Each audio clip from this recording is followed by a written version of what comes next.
Hey guys, Pro1701 here, and today we're going to talk about 5 classic Doctor Who stories that deserve a second chance. So 5 Doctor Who stories from the original series that don't have the best reputations. Maybe they're not considered bad by any means, but they're not considered classics or masterpieces. And that maybe you've seen before, but you haven't watched in a while. Because one thing I've learned about Doctor Who is over time your opinion of episodes can change. Like, think about someone who started watching Doctor Who in the mid-2000s when they were like 6 or 7, and Eccleston or Tennant was their first Doctor, and they were just really enamored with Tennant, for example. Say they go back now that they're hitting, 20, 21, all that good stuff. They might not be as fond, they might not think as fondly of those episodes as they used to. Maybe they've seen more Doctor Who, they've been exposed to more Doctors, they've learned more about what Doctor Who is.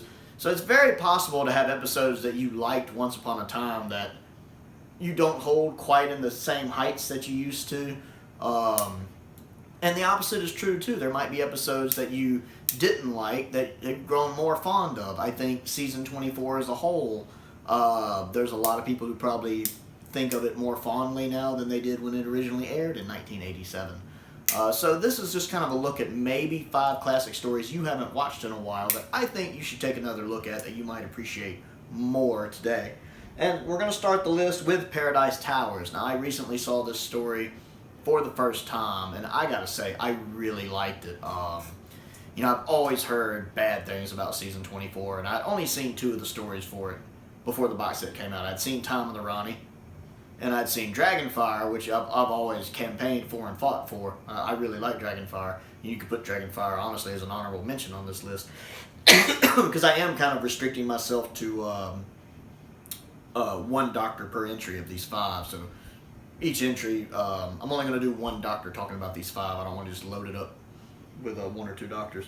But Dragonfire could very well have been on this list. But Paradise Towers is really good. It's such a dark subject matter when you really get into the nuts and bolts of the story. It's very dark. I mentioned this recently. I don't want to go into it too much, but it's very dark. It just happens to have that season 24, happy, happy, joy, joy coat of paint slapped on it.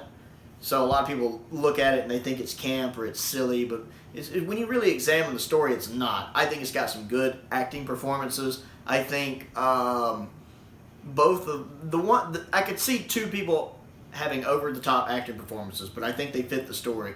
Because one is basically a guy who's a coward who's trying to be tough, so he's acting ha-ha-ha macho. And the other one is playing a guy who's possessed by something that's not used to having a body. So I'm willing to excuse both of those. And it actually does, there's a lot of really clever thought put in Paradise Towers. I've mentioned this recently in my review of it. Like the Kangs having their own manner of speak, which I really liked. And I like the fact that Sylvester's very serious in this story. Pretty interesting considering it's only his 2nd story and he's coming off Time in the Rani. But I don't want to go too much into it. I've reviewed it recently, but I really liked Paradise Towers. And I'd say if you haven't watched it in a while, go back and give it another look and see if you might appreciate it with a different light. And actually examine the subject matter, the actual story. It's pretty dark stuff. Number 2 on the list is The Mysterious Planet. I also reviewed that one a month or 2 ago. Great Colin Baker story, a great start to season 23. I really like this one, another Robert Holmes script. I think it comes out really well. I really enjoyed the incidental music in that one. It's really good.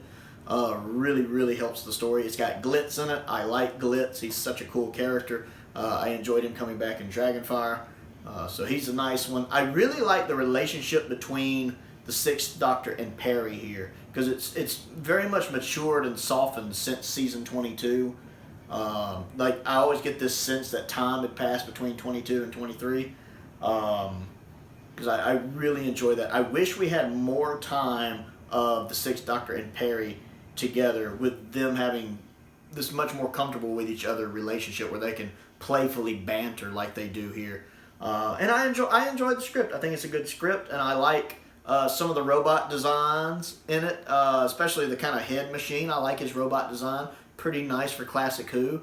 It has its faults. I don't really care for the 2 guys who maintain the machine much, and of course the trial scenes are a little irksome, but they don't take me out of the story as much as some of the other stories, but there's still, I kind of hate when it cuts to a trial scene again. I'm like, it's not perfect, but I definitely think it's a pretty good Sixth Doctor story.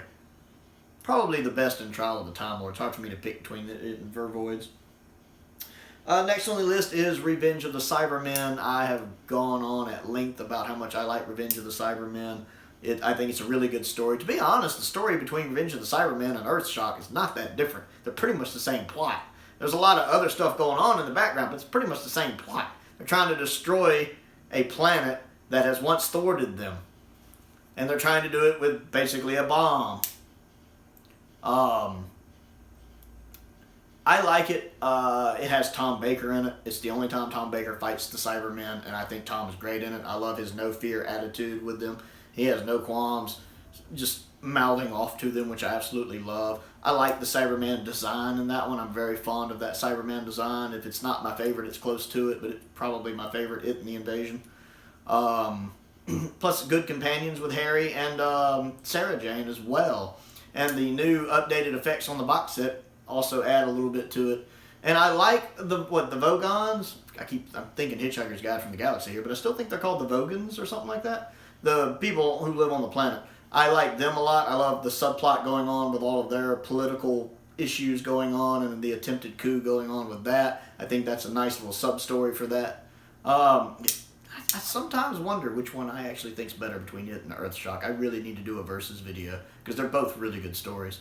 But yeah, Revenge of the Cybermen. If you haven't actually sat down and watched Revenge of the Cybermen in a few years, sit down and watch Revenge of the Cybermen. Give it a chance. Be honest about it. Don't let the internet tell you whether it's good or bad. Watch it yourself and decide. Next on the list, Colony in Space. Again, not going to talk too much about it. Went on about it way too many times in too many videos. I personally think it's underrated. I really like Colony in Space. I know some people think it would have made a better 4-parter than a 6-parter. I think it fills out its 6 parts pretty well. I like the fact that a lot of the elements of the story don't even show up until halfway through. Because the first 3 episodes are mainly about, okay, the TARDIS is missing and what's going on between the colonists and the miners. It's not really until halfway through you get everything with the Master showing up and the Forbidden City and everything going on with that. So it's kind of like you have the first 3 parts are one story, and the second 3 parts are a sequel story to it. You could have done that as 2 3-parters, honestly. I think it fills those out well. I like some of the guest cast, especially Ash. I thought Ash was a really neat character. I think the guy playing him did a good job. I think the people playing the miners did a good job. The 2 really bad ones are as sleazy as can be. You just hate them. You absolutely hate them. Then you have the one miner who's actually sympathetic towards them. I like him. So I think it's a good story and deserves a rewatch if you haven't seen it recently. And the last one on the list is another one I've mentioned a lot, the Crantons. It's no secret I like the Crantons. Again, Robert Holmes' script. I think Robert Holmes is really good at what he does with Doctor Who. I like Pat Troughton in it. Plus, it's one of the few Troughton stories we have complete. That also gives it a few spots for me. It's another one of those. Again, I'm not going to talk about it a lot because I've talked about the Crantons a lot in other videos. But I would say if you haven't watched the Crantons in 5 years, 10 years, at least in 10 years, go back, give it a rewatch through fresh eyes, and see if maybe you appreciate it more than you did when you saw it before. So those are my 5 videos that I would mention. I was going to also say Arc of Infinity, but I haven't actually watched Arc of Infinity in several years, so I do actually need to rewatch Arc of Infinity sometime. Refamiliarize myself with it because I do think it's an underrated story that I actually enjoy. It's got Michael Gough in it. You can't hate something that's got Michael Gough in it. Even Batman and Robin might not be great, but it's got Michael Gough in it.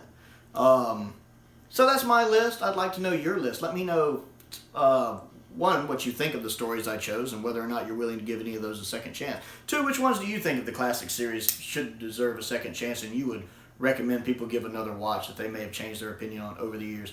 Other things to do, click the like button, click the subscribe button, click the bell for notifications so you never miss out on a new video. I have 2 polls going right now that are open to the public. One is a continuation of the last poll of which classic Doctor I would be reviewing. It ended in a 3-way tie. So right now it's the options are between the 2nd Doctor, the 6th Doctor, and the 7th Doctor. So you can vote on which one of those I will be doing a massive review on. I also have a new poll up for which modern series Doctor I will be doing a review of, and that includes the 9th, 10th, 11th, 12th, 13th, War, and Fugitive Doctors. For which one y'all would like to see me do kind of a major review on there, those are open to the public. You do not have to be a member of my Patreon if I set them up right anyway. To vote on those, there's a link to that down in the description below, so check that out. My 5th Doctor poll, which companion I would be doing a review on, Turlo won that, which is interesting because I don't remember a lot of Turlo's stories, so I'm going to have fun with that. Mostly I remember the Black Guardian trilogy, so I'm really going to have to think about that one. But it will be coming eventually. Most importantly, stay safe out there, and thank you for watching.